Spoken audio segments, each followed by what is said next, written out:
Good afternoon. This is Indrajit Gupta. I'm the co-founder and director at FoundingFuel. This is our third special Google Hangout that we're hosting with Boom Live, our partners. The topic today is around disruption. Now, that's a term that you'd hear bandied about in every management conference, except that now it's for real. It's a term that's increasingly getting discussed at boardrooms, and not without reason, because new competitors are bursting on the scenes that you'd think Paytm, think Alibaba, people who are creating value in a very, very short time. New market spaces are being imagined that perhaps never existed. Think Uber or Airbnb for that matter. And incumbents, I think, are increasingly finding it difficult to keep their defenses intact or to build moats around them. So what do you do? I think that's where I think we're coming around to the view that disruption may well be an answer. If you are able to disrupt your own business with a better solution, nothing could be better. Of course, it's easier said than done. So what we've got today is a stellar panel of four leaders who've, I think, practiced and thought about and planned disruption inside their organizations, and I'll quickly introduce you to them. In my studio today, guests, I have Sanjay Gupta, who's the COO at Star India. Welcome, Sanjay. Hi, thank you. I've also got Rajesh Srivastava, who's a familiar face for FoundingFuel audiences. He anchors a very popular column called New Rules of Business and is also a professor and an author. Mr. Kishore Biani obviously needs no introduction. He's seen as a doyen and a stalwart of the Indian retail industry, and someone I've kind of known for almost more than 2 decades now, doing incredible things across the industry. And finally, Professor Rishikesh Krishna, from director at IIM Indore. Hi, Rishi. Hi, hello. Rishi's kind of written a lot on the whole subject of innovation and disruption.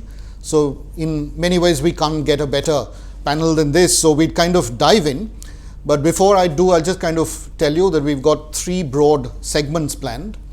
One is to really understand the landscape and understand why disruption is emerging as a phenomena, and how that's kind of impacting various industries, and we'll hear from our panelists about their experiences.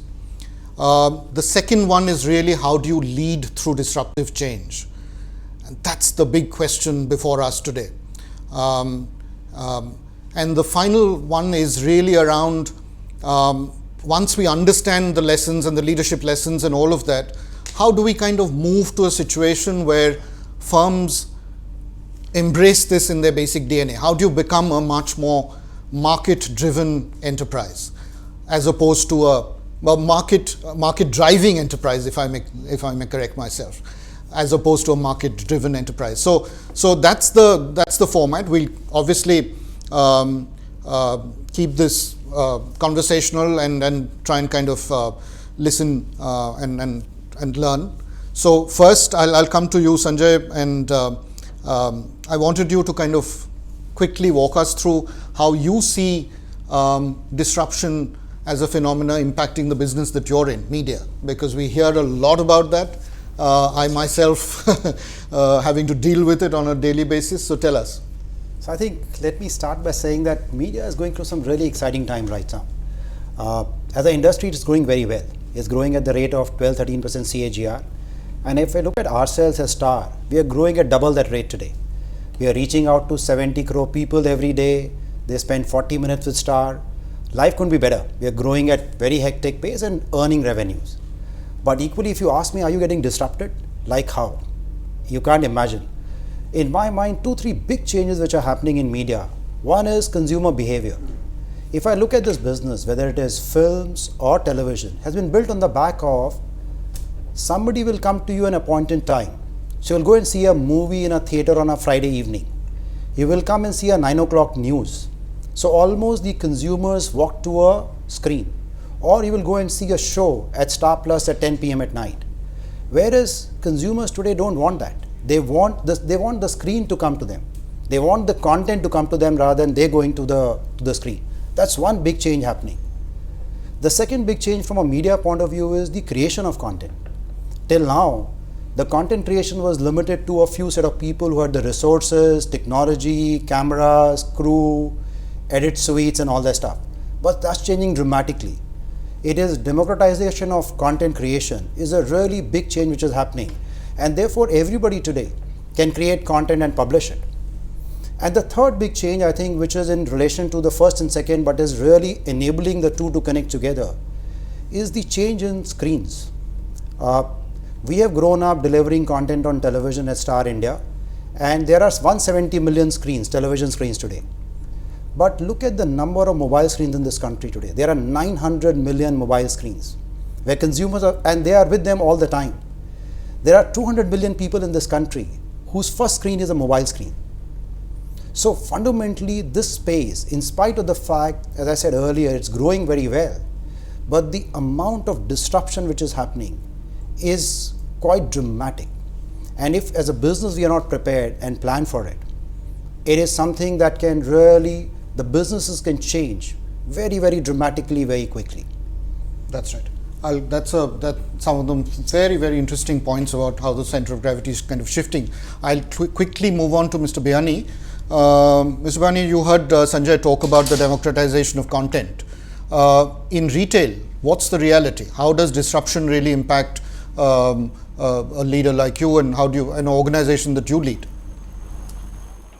We always have been philosophical about change, and we have always prepared our organization to deal with changes at a regular interval. We always believed in the concept of creation, preservation, and destruction. And secondly, we also very strongly believe that nothing is permanent in life. What comes has to go, and one has to be always ready for something new which will come in. Currently, if you look at our business, we are dealing with an interesting change which is happening in the business about technology-aided commerce which is happening. And it has occupied so much of mind space, which is a mind space wherein every day you are being attacked on various fronts on a new way of doing commerce. And that's something which we are currently dealing with. And currently, I don't know how much of that change is happening, how much is real, but the amount of mind space it has occupied is something which we have to deal with that change at the moment. And that's an interesting change we have to explain internally in the organization as well as externally. So besides that, I think there is a change happening around us beside technological change. There is a change which is happening in terms of the way consumers are looking at things, the way you communicate with them, the way the consumption SKUs are emerging and changing. So as a retailer, we deal with change on a day-to-day basis, because what has sold 10 years ago is not going to sell again today. So as a retailer, we are trained to deal with change in a larger context.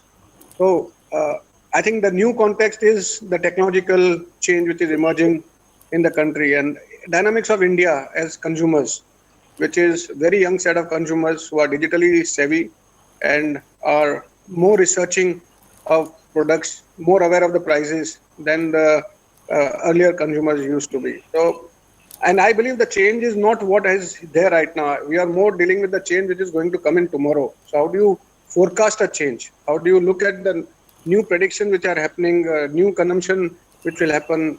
So we have to deal with that scenario, which is much, much more serious than the current issues which we are grappling with currently.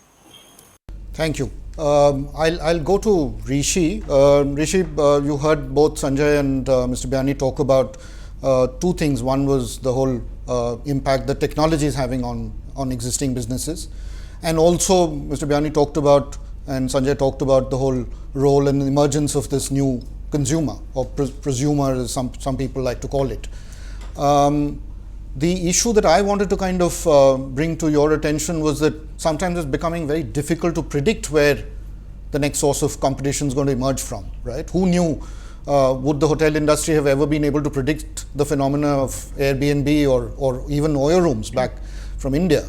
How do business leaders and organizations deal with that phenomena? Yeah, I agree. That's going to be a significant challenge going forward because in almost any industry now, it's very difficult to predict where the next competitor will come from.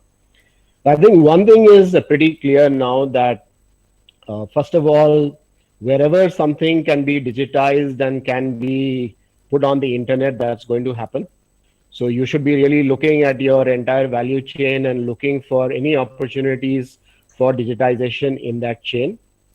Second, you are going to have a lot of decentralization or disaggregation, as it might be called for both the hotel industry and the taxi industry. Third, you are moving away from a system which was very tightly licensed and regulated to one which has much looser affiliations. So you would, I mean, conventionally you would have thought as hotels as very regulated spaces. You would have thought as taxis as people who had to get licenses from local regulatory authorities. But now you're looking at very decentralized, almost individual suppliers. So it's related to the disaggregation point I made earlier, but it's a fact that a lot of this is happening without the traditional requirements of regulation and licensing. So I think these are the places one needs to look out for if one is looking for new disruptions to happen. The first point is essentially anywhere that you see the potential for digitization, anywhere you see the potential for disaggregation, and the third point is wherever you see the possibility of removing licensing or regulation. Right, right. Rajesh, I'll come to you. Mr. Biyani talked about predicting what's next and how hard that is to do. We all know that, and businesses have tend to kind of sometimes rely on consultants to figure out what's going to happen next, which I'm not sure is necessarily a very smart thing. Now, how do you kind of then develop the capacity? I mean, of being able to see what's the fork at the at the bend, at the end of the road, if it were.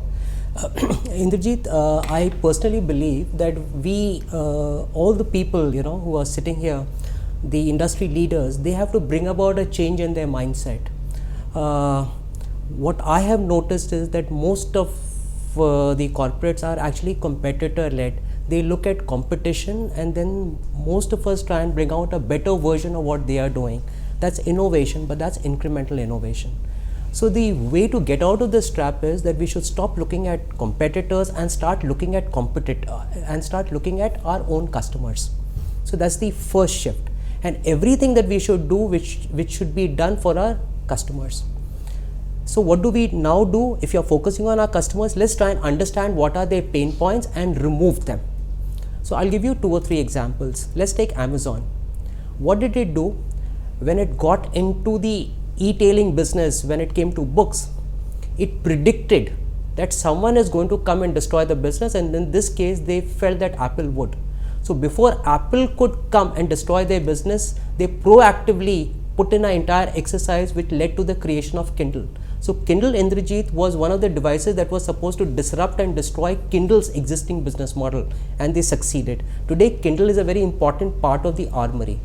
Take Netflix. Netflix disrupted Blockbuster from its preeminent position. It became one when it came to delivering DVDs by post. But Reed Hastings, looking at the customers and what Sanjay mentioned, what did he realize? That there is a shift that is happening in customers. Customers today want to consume content at the time that they desire, on the device that they desire, and on the screen they desire. Having realized this, what did he do? He took his most successful business and converted it from DVD delivery to online delivery of content.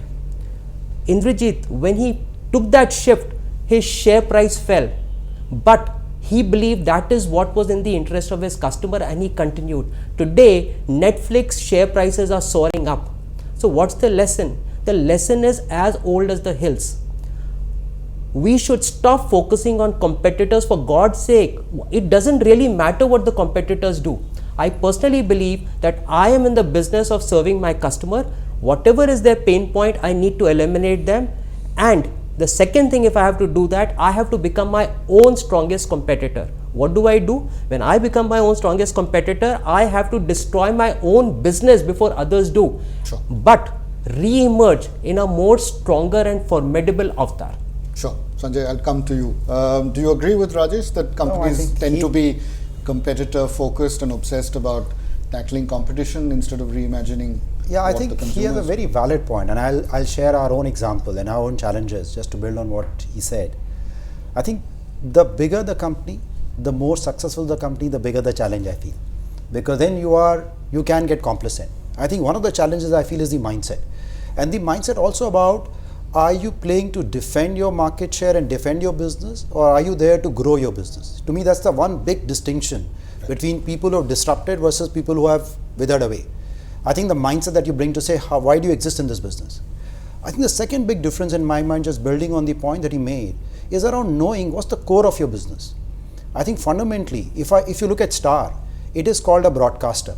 It is seen as a TV company. But internally in the company, we don't believe we are a TV company. We define our business, we are in the business of telling stories actually. And to me, defining your business sharply around what you stand for is the way to really find different ways of disrupting your own business model. So today when we are doing Hotstar, we are saying Hotstar is one more screen. We know consumers are changing. We know technology is changing. We know this is going to be a dramatic force. It's a tidal wave which is coming on us. We should be participating in it and growing our business because we are there to engage consumers with powerful stories that we have, be it in drama, movies or sports. And that really solves for what do we need to do next. Then we don't worry about that digital is going to take away or mobile is going to take away my business. It's about saying it will actually grow my business. And that really starts solving for some of the fundamental challenges that businesses face because they start. So I think it goes back to the point that you have to be consumer focused and your core business focus to really grow your business and disrupt. That's right. I'll come to that because I think we'll quickly move into the next segment, which is really around leading disruptive change, and pick up the threads on Hotstar because we love to learn a little more about what you did there because it's a brilliant piece of work. I'll come to you, Mr. Biyani. You've kind of done many different things across your 2 decades and you've done it again and again, disrupting existing categories. Now, give us a sense, if you were to pick maybe one of the many things that you did, including Big Bazaar, which I love as a concept, what do you think was the starting point there, really, to think about the point that Sanjay was making and Rajesh was making today, which is that let's be focused on what's changing at the consumer end instead of worrying about what competitors are doing. You've exemplified that. Give us a sense of how you thought about some of the more disruptive formats that you thought of. I think, Indrajit, what we always, if you look at us, we call ourselves future group. So we always believed in scenario planning, and we have always been a proponent of design thinking. And the way we created our organization design way back, I think this must be 15 years ago, of how we will construct our business will be on lines of business. And we created lines of business, food, fashion and home, and we'll deliver it through multiple formats. That's how we were able to create many formats. Today as a company, we run one of the formats for one of the lowest class of society, state of society, called KB's Fair Price, which are non-air conditioned stores, to a food hall, which deals with creme de la creme of the country. We have been able to create multiple formats, and we have been able to sell food through various formats. We have been able to sell fashion through multiple formats, and we have been able to sell now home through multiple formats. And I think this design has allowed us to do much more than we could have done traditionally with one single format. Now, if technology-aided formats can come in, we can easily sell our products. So we never looked ourselves as a retailer. We looked at ourselves as a consumer goods company, creating products and selling it through various formats. What we are currently doing, which we believe can be a game changer, is fashion. We are nearly 92% of the business which we do is coming out of our own product and brands. We are doing a similar exercise in food business. We believe in the next 5 years, 70% of the food which we are going to sell in our stores, which will be our own brands or brands in which we'll have some significant investment or stake in. So that, I believe, can bring about a significant change. Thirdly, this design allows us to destroy whatever we want and create anything new. So currently we are also working on building a whole digital strategy on how digital consumption will shape up. So there is a lot of work, research happening, and we are using again scenario planning methods in terms of how many people can shop digitally, what is the products which can be shopped digitally, what is the cost of doing that operation, will they be ever be able to compete economically with a physical store. And it's a continuous exercise, and we are meeting the world leaders, understanding the whole evolution of this business and how it will shape up. So for us, I think the challenge is to still remain younger, to deal with the younger customer, always be relevant in whatever we do. And we always feel good that we have brought in design thinking too early. We brought in organization design, which allows us to do multiple things. We have also created an organization which can destroy many things, and we are not at all emotionally attached to what we create, which we have done and demonstrated earlier. We believe a lot of things are going to change, and as an organization, we also believe in the credo that nothing is permanent and everything is going to change. Mr. Biyani, you always make it sound so easy. I wish it was. No, every time I talk to you, you tell me how you've found it so easy to tear down whatever you've done. I wish it were that easy, because most people struggle with that. And I come to you, Rishi. Mr. Biyani talked about two things. One was the whole idea of organizational design. The other was the power of design thinking itself. In the organizations that you've studied and looked at, both in India as well as abroad, how many of them have kind of been able to, Apple of course is a great example, but how many of them have been able to embrace the whole power of design thinking, or for that matter, make design organizations in such a way for innovation and radical innovation to really happen on a consistent basis? So I look at maybe these two things a bit separately. If you take design thinking to start with, clearly design thinking involves an empathetic understanding of users, the willingness to immerse yourself in the lives and the sort of daily routines of people who could possibly use your products and services. And I think ever since design firms like IDEO built a successful practice around design thinking, this has certainly become much more influential the world over. Just like there's been a democratization of innovation and disruption and so on, there's also a democratization of design. It's no longer just the province of people who've been to design schools, and perhaps no better an example than a company like Infosys, which is perhaps one of the last places one expected to see design thinking pervading the whole organization, is slowly getting transformed to incorporate that kind of an approach.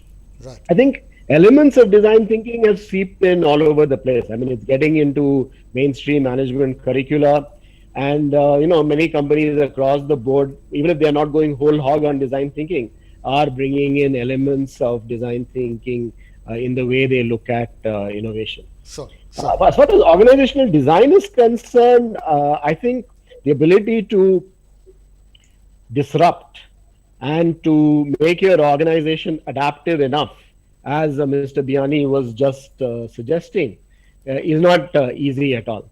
I think, as one of the earlier speakers also mentioned, most organizations have a tendency towards inertia, and particularly if they are successful in a particular business, it's very difficult for them to venture into any arena which would disrupt their existing business model. Clayton Christensen, I think, addressed this issue many years ago in his book, The Innovator's Dilemma.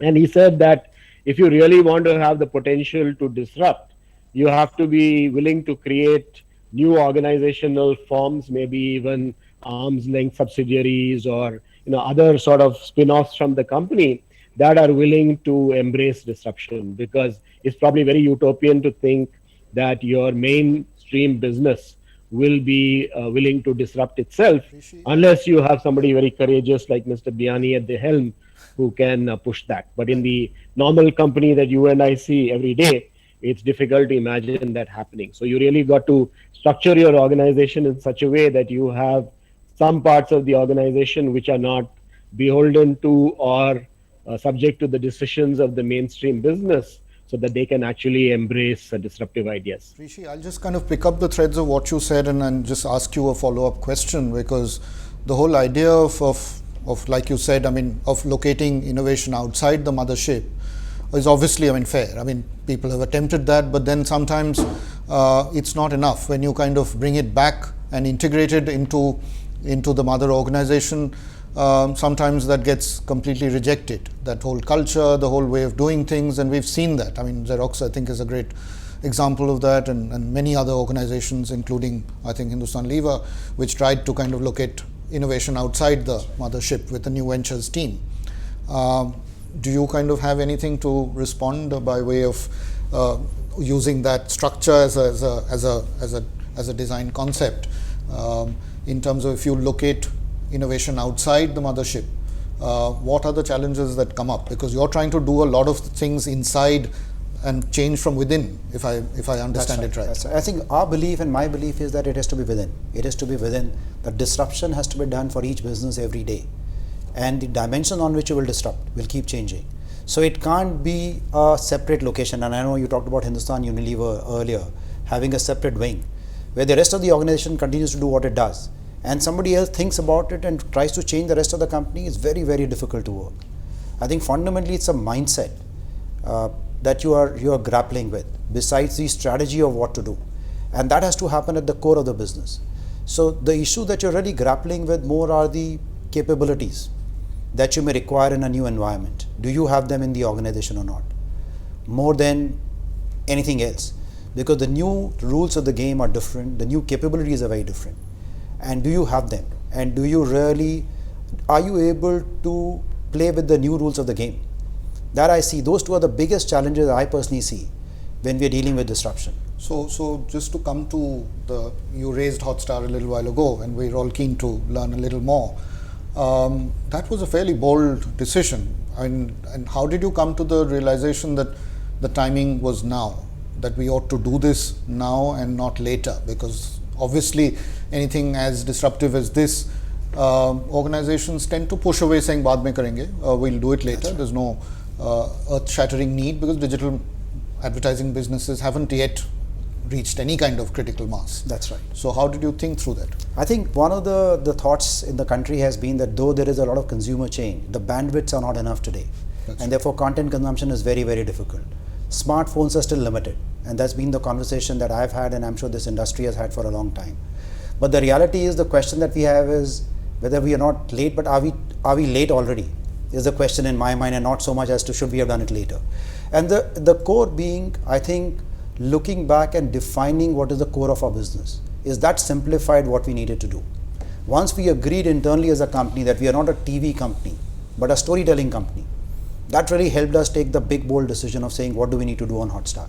And yes, then we broke all the rules, honestly. This is the first time ever that we have put 40,000 hours of well curated content across 7 languages, across drama, movies and sports, into an on-demand destination. The learning of TV is it is done linearly delivered to you at a time.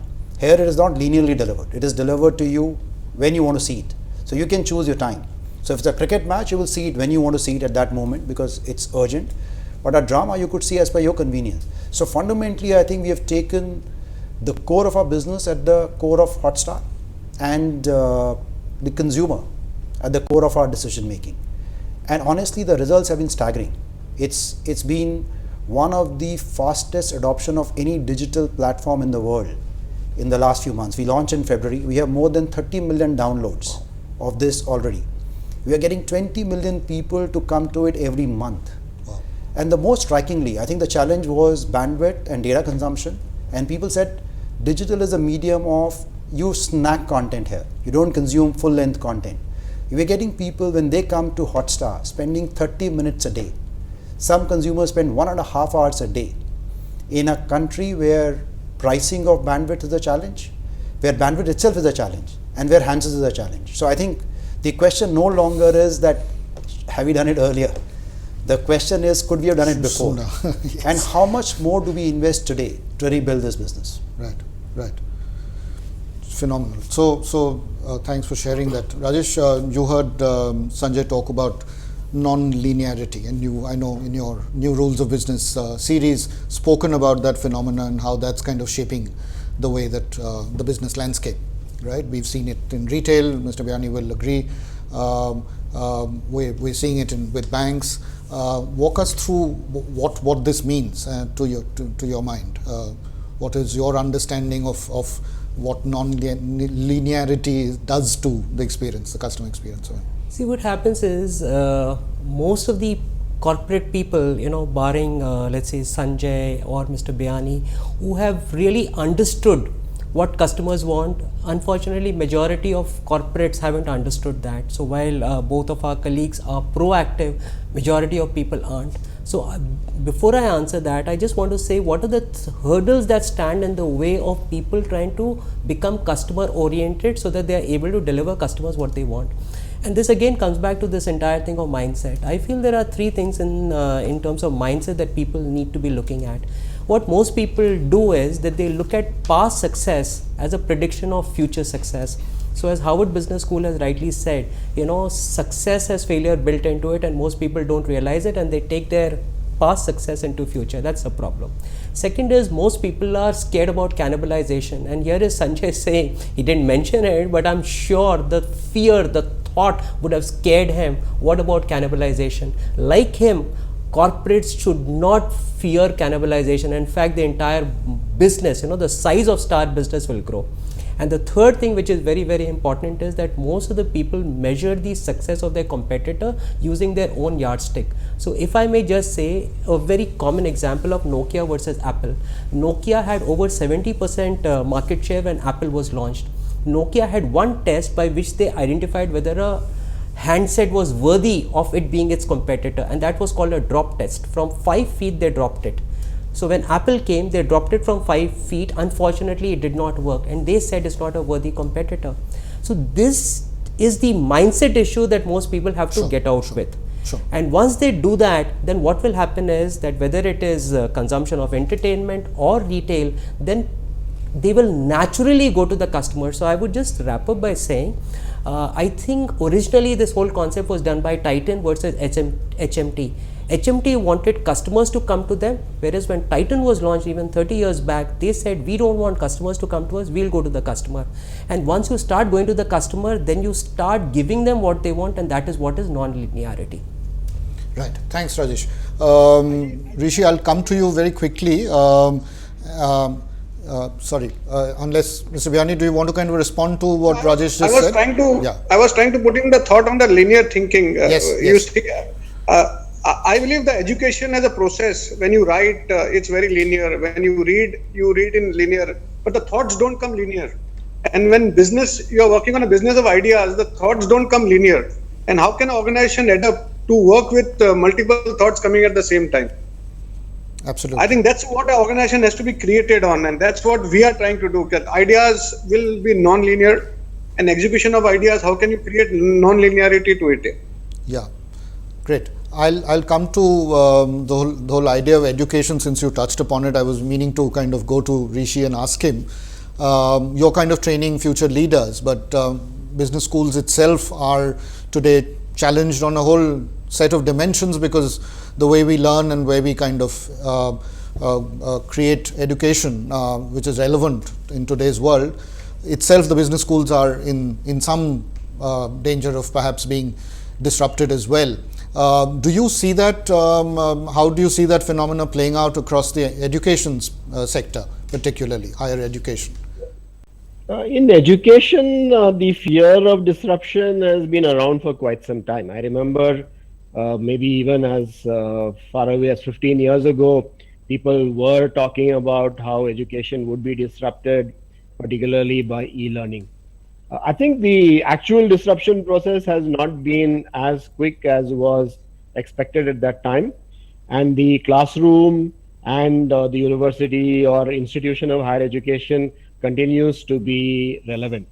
However, there is a different set of challenges, and that set of challenges is, I think, related to some of the comments made by Mr. Biani as well as by Sanjay.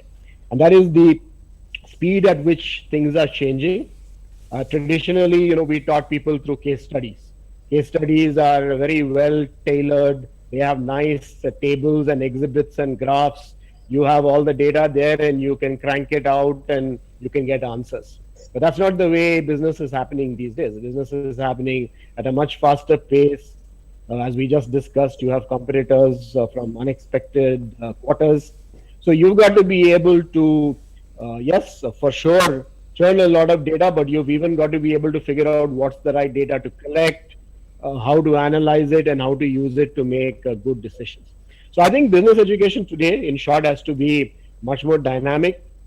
It has to be much more skill oriented. We've got to use more of games and simulation, which can to some extent mimic the dynamism of the real world. We've also got to be able to get people to integrate and synthesize things better, because a lot of innovation actually rides on that synthesis ability. And our curriculum and the way we teach needs to start reflecting all of this if we want to be relevant. Sure, sure. Thank you. We'll kind of move on to the last segment, which is really around what it takes. Now that we've heard all of you, what does it really take to create what I'd call a market driving enterprise as opposed to a market driven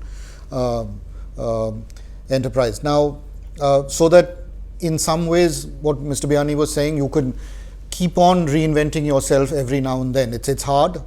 He makes it sound easy, but it's hard for most companies to do that. Now, what are the levers that you can press? What are the things that could help you build that kind of culture so that you can kind of make disruption a part of your DNA? And I'll come to you, Sanjay. When you kind of plan your slightly more disruptive ideas, one of the big constraints, and I've heard this from the likes of Dr. Ramcharan, is that organizations don't always have the leadership bench to really put on their, kind of the big, ambitious, bold projects. How did you kind of go about picking leaders who would lead these projects? What do you look for when you kind of unleash a new disruptive organization, so that one gets a bit of a idea of what it takes to pick leadership really to lead projects? It's a very, very valid point that you raised, Indujit. I think one of the biggest challenges that you face when you're opening a new business sector, almost a new disruption, the rules of the game are very different, and the current organization has learned to play with certain rules, and unless you are in your mind willing to give up those rules and play with the new rules is difficult. And you need to find those people who are either within your team or from outside. Ideally, I think in most of the cases, you have to find leaders, possibly outside the current set of people, to really find somebody to lead that business who is inherently capable of challenging the current rules of the business. So I'll give you an example of our own Hotstar. When we started this business, the pricing of our content is a very important, very core decision that we have. And I think our current mindset of TV is, if you give it to a DTH platform, you charge X rupees of money, and that is a must if you have to deal with us as a content company. Right. But in digital space, when a consumer is consuming this content, especially if you're paying for your 3G or 4G charges, with 30 minutes a day, you spend 1800 rupees already on consuming that content. How do you do pricing in this case? And we decided to go free and say it is ad-led model, because consumer is already paying 1800 rupees a month. You can't be now charging another 100 rupees, because that will create friction. So if we had played with the rules of the game, which were TV rules, the answer would have been very different. And I think the answer finally lied in, first, our ability as a management team to really play by the different rules, and second, the team that was put together, which was almost, our digital team is a non-television team. Okay. Their past experience on television is almost zero. So they're coming and questioning every aspect of this business. And the decision that they come up to say, why don't you look at it this way, is very different from if you were to put a person in the job who has run the TV business for a long, long time. So I think fundamentally that's the big difference. How do you find the right mindset so they can challenge the rules of the game in a very different way? Right. Thanks for that. Mr. Biyani, I'll come to you. When you talk about disruption, at the same time, folks in your organization will constantly look for some anchors, some continuity amidst the change. It's the way the human mind is wired, as it were, right? But you've kind of constantly pushed the envelope, tried to do new things. How did you kind of balance the two of embracing change, but at the same time keeping an element of continuity? Is that important? I think it's very important, and to be honest, we looked at the human brain and the left side and the right side of the brain. One is the creative side, the aesthetic side, and one is the visual side, the right side of the brain, and the left side of the brain, the logical side, the rational side, the analytical style. How can you create an organization which can work on both sides of the brain together? And when we created an organization design recently, we looked at the concept of creation and control. How can creation and control happen at the same time? And what are the elements which are control related and what are the elements which are creation related? And that's how we designed our organization. And I believe that's helping us to do creation and control at the same time. Control is the continuity with the processes which have to be repeated again and again, and that can be seen from a very different lens. And the creation process also, you need to now quantify your creation with timelines, with schedules, with each and everything. So we brought in this discipline, and I believe that's helping us to do both things at the same time. It's a very, very difficult exercise to do. Everybody just doesn't get it. And for that, we have to make the organization much younger. And that's what we are currently doing. We have got 100 trainees who don't have any history of the past, who have come into the organization. We've created a chairman's club, the people who can change and work on both sides of the brain. We got them into the mainstream. So it's been an exercise which is still going on. And I believe that's very important to bring in new energy into the organization to bring about a change like this. Very interesting that Mr. Biyani talked about the beginner's mindset and the intellectual curiosity to learn. In your experience, how do you view that, the whole idea of intellectual curiosity and embedding that into the DNA of the organization? How important is it today? Especially the point he was making about getting young people in. I think Mr. Biyani needs to be complimented for the fact that he is one of the few leaders who's looking upon his organization as a living human being which has a left brain and a right brain, much like any one of us. So compliments to him. The second thing that I would say is that he also mentioned that he has this whole army of people, a whole set of dedicated people who are out there pursuing this mission of his. That's very, very good. The thing that I would recommend in this case is how do you go forward is that it just doesn't require the mindset is fine, but then it requires a transformational mindset. And what I mean by transformational mindset is a couple of things that are happening, and unless we realize that, we are going to be in trouble. So let me just say three things. First is, according to me, and this is in my opinion, business plans are dead. And what is going to replace business plan is customer plan. What is the reason? Whenever you have a business plan, you only think in terms of measurement device, return on equity, return on capital employed, return on asset. That's how you measure the performance. Now, I think that's dead. What we got to start doing is building an entire customer plan, and the matrix that will decide the customer plan is customer engagement, customer stickiness, brand advocacy score, net promoter score, etc. Why am I saying that? The moment you shift your entire focus from a business plan to a customer plan, and the moment these matrix start showing up, your return on equity, etc. will obviously follow. It's like the body and a tail. Wherever the body goes, the tail will follow. So that's one. The second big shift that's happening, which we haven't discussed, is millennials. People who are born between 1982 to 2000, they are totally different animals on both sides, both as employees and as customers. What do they want? As employees, they want to engage with companies who have a higher purpose than just making money. And as customers, they want to support those companies which have a higher, higher purpose. By 2025, majority of people, both as employees and as customers, are going to be these millennials. Sure. Has the organization changed to take them on board, their thinking, etc.? I fear most of the organizations haven't. And therefore, I would just like to say one thing, that if there is one mantra that we can follow is this, and this is as old as the hill, is let's be customer focused and not be competitor focused. And what is hastening this entire thing is this thing called technology. Now, technology based on 4 pillars of SMAC: social, mobile, apps and analytics, and cloud. Based on this, the entire power has shifted from a brand owner onto the customer. Like Sanjay was saying, today customer decides when he has to see it, what he wants to see it on a device of his choice. So my only recommendation would be that to gain competitive advantage, we have to be customer focused, Second, we have to realize who our customer is and who our employees will be. And number 3, in terms of business plan, I'm very passionate about that. Business plan is dead. We got to be focusing on customer plan. Sure. So it's almost like another new version of sense and respond, as it were. If you have the ability to sense what's going on in the consumer's world, and an ability to respond to them in the best way possible. Sorry. Yeah. See, the whole point is what? I just want to build on what Mr. Bayani said. He took the discussion of brain and restricted it because of time constraint, I'm sure, to an organization. I'm saying that if you or any organization wish to get competitive advantage in today's dynamic and disruptive environment, you have to do 2 things.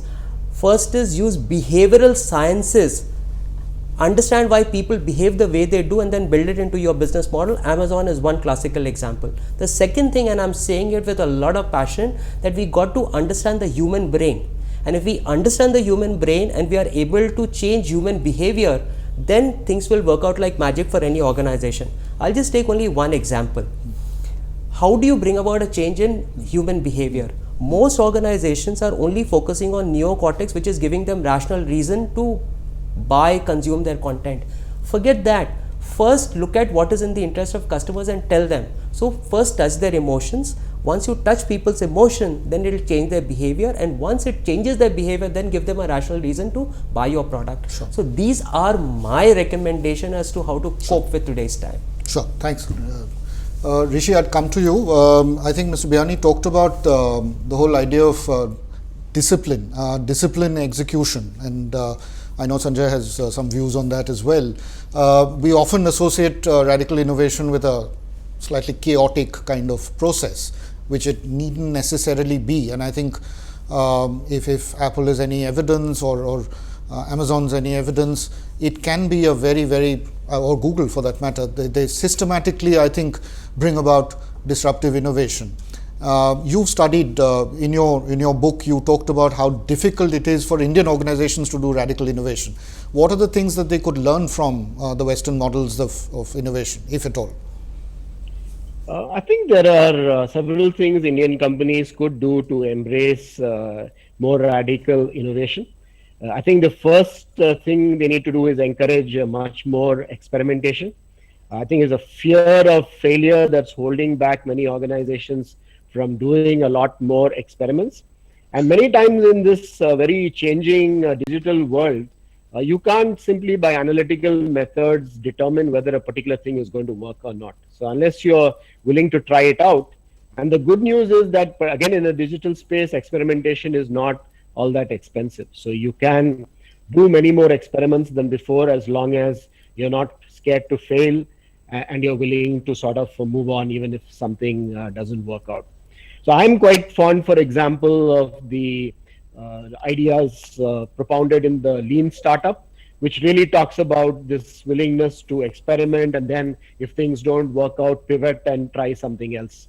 I think we need to be able to adapt that kind of thinking much more even into our large organizations.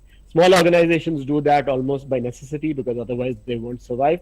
But in our larger organizations, we need to embrace that kind of thinking.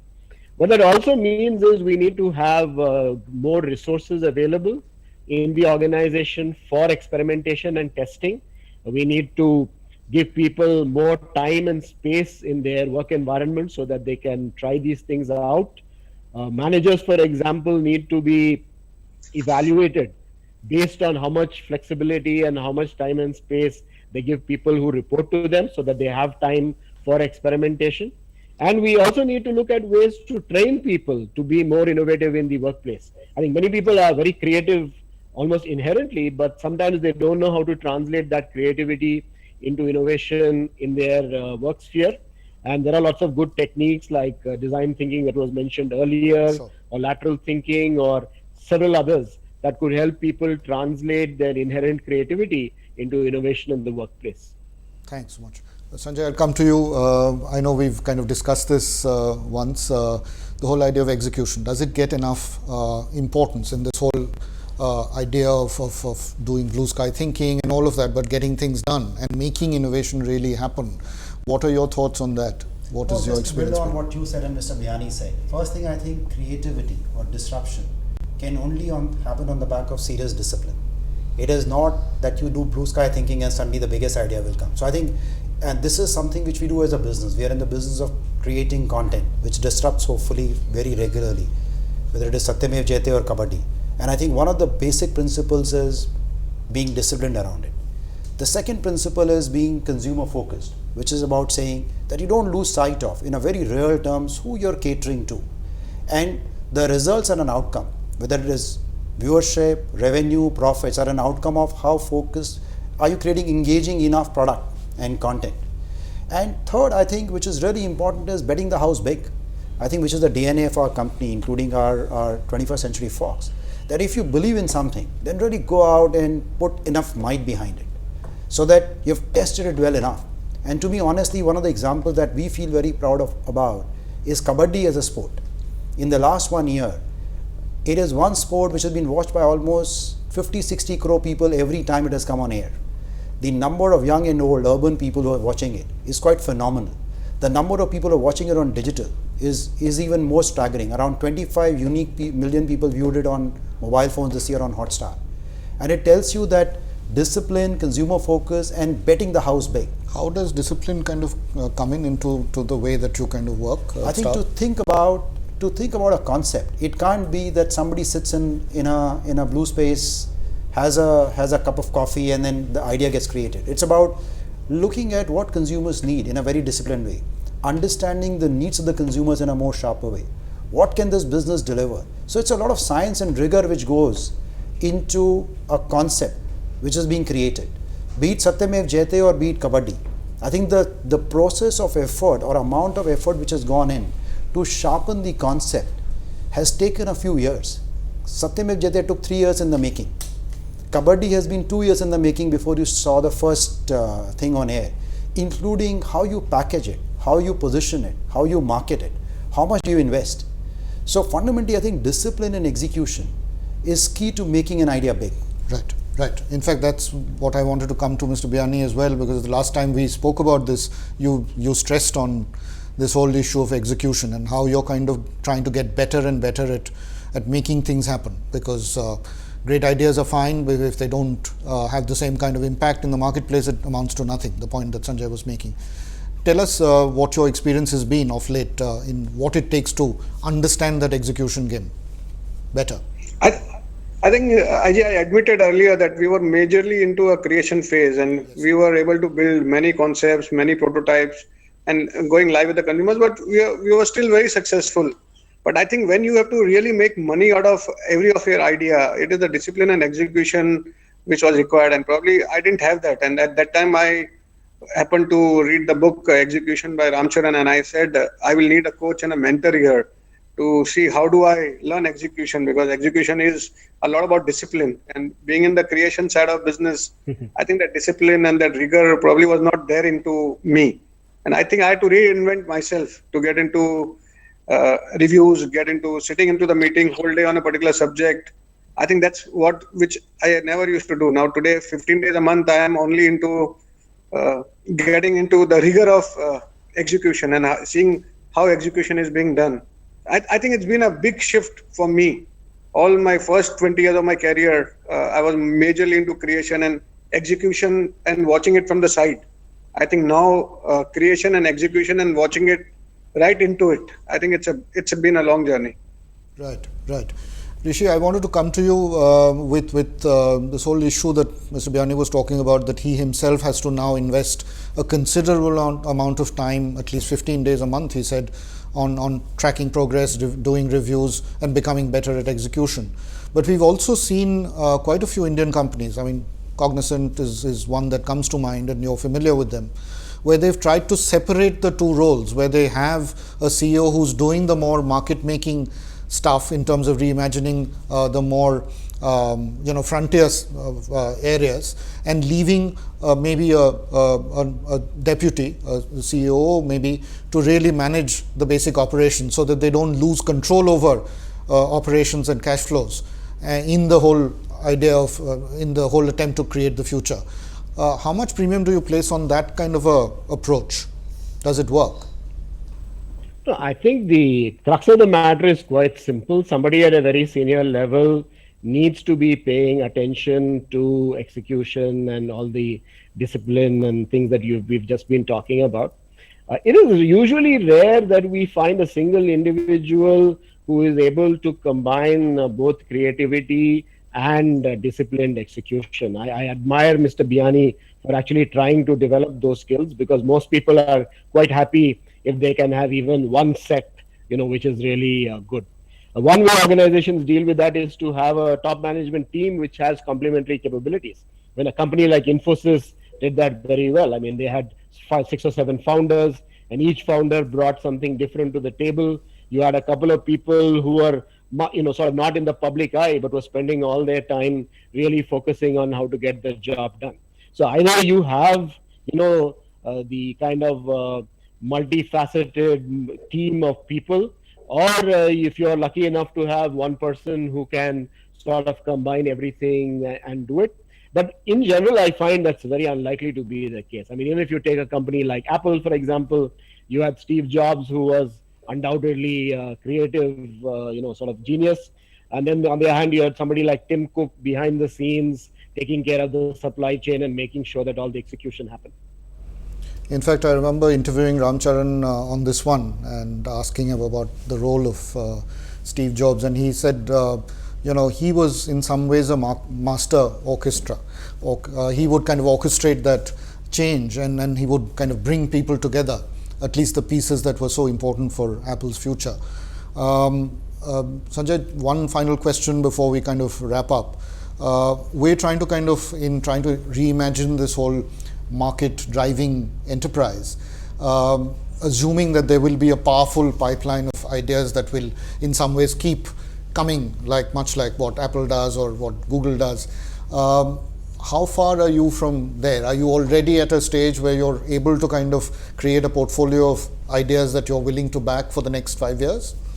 I think it's a really difficult question to answer. Are we there? I think we're trying, I would say.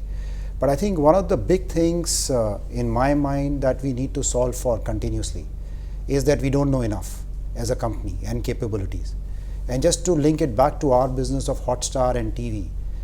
So we are a very good content company. We understand the content and how to create content very well and position it very well. But we are not a technology company. We don't understand technology as well. But in this new world, we need to appreciate and leverage technology as well as our competitors. So I think one of the realization that we don't know enough and we need to build capabilities is a very important part of building the future organization. And it's a journey.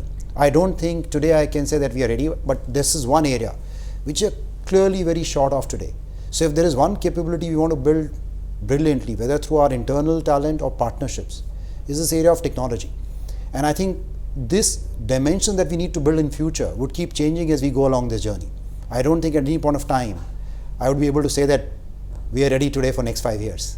Okay, that's a great note to start on, because I think to say that I don't know is a very, very important first step, and that in some ways ignites the need for learning and need for intellectual curiosity and figuring out what's around the corner and learning.